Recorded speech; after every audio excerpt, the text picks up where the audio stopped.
Guys, hope you're having a good day. Today I'm going to break down the trade I took that made me $326. Today I did not actually trade that one setup that I love simply because I woke up late. That was my bad.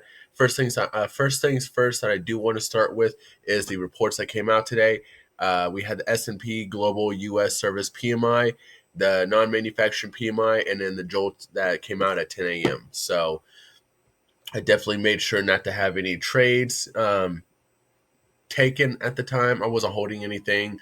I never like to. I feel like you're almost playing with risk management. You're almost like hoping that the report's going to come out in your way, and you never really know. Nobody really knows at the end of the day. So I've learned in the past that whenever I've tried to trade reports, I always get bit and take a nasty loss.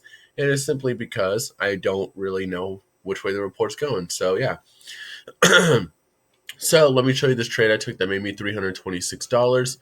So I did notice that so I got in at like 10 a.m. and it was about right here was when I got in. Like I said, I woke up late. I was really pissed off when I saw this. I was like, the most perfect fucking setup, guys. I am constantly talking about this.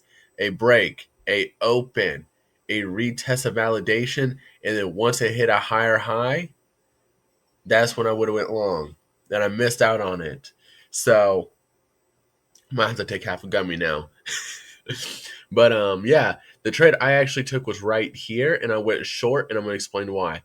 So I noticed that when we hit a high at 929 on Nasdaq futures, we pulled back, and we really did consolidate for about, I'd say, 6 to 9 minutes in this area.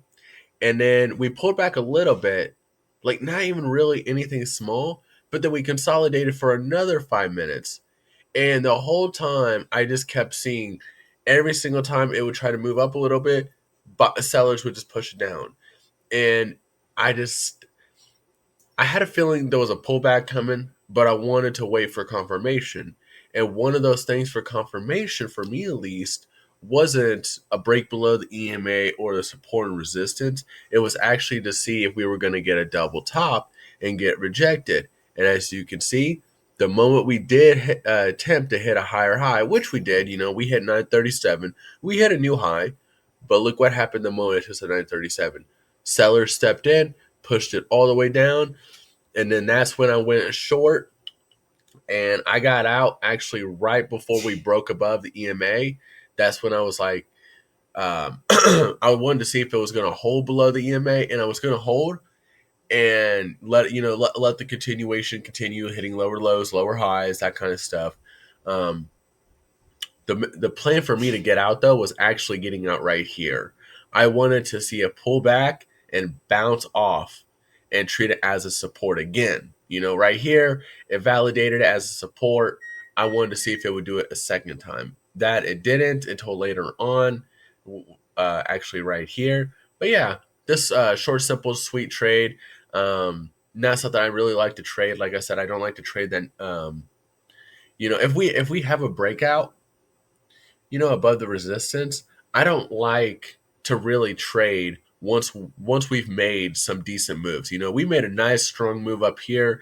This is not the range that I would ever want to trade. I never feel comfortable getting into it. Even right here, like this is the kind of trade that I would never get into, no matter how much we've rallied and hitting a high of the day. Because I'm pretty sure this was the high of the day for Nasdaq futures, which was at 15,961. So this is definitely something like the trade I took today is not a normal trade. Like I've said before, I plan on using TOPSTEP account to like catch rejections from resistance support, catching bounces from support into resistance, and then using my Webull account to trade breakouts and breakdowns from that 15-minute open range strategy. But because I woke up late and we had already broken out and hit a higher high, because I did not know the next resistance, that's why I didn't go long or on a call for QQQ, simply because we had already hit a higher high. And by this time we hit this higher high, we were already and 80 on the RSI. So we were already leaning more towards overbought.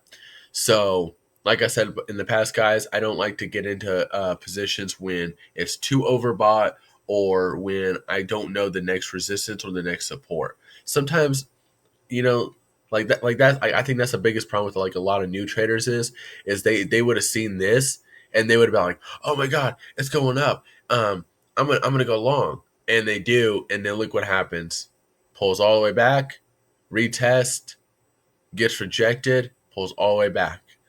So it's like, on one hand, you gotta, and I think this is just because like I don't think I've missed a single day of trading since I've started since June of 2022, but I've noticed that like if it hits a higher high and it's already overbought, I don't like to. I don't like to get in. I like to wait for that pullback or that consolidation. But that's just me, guys.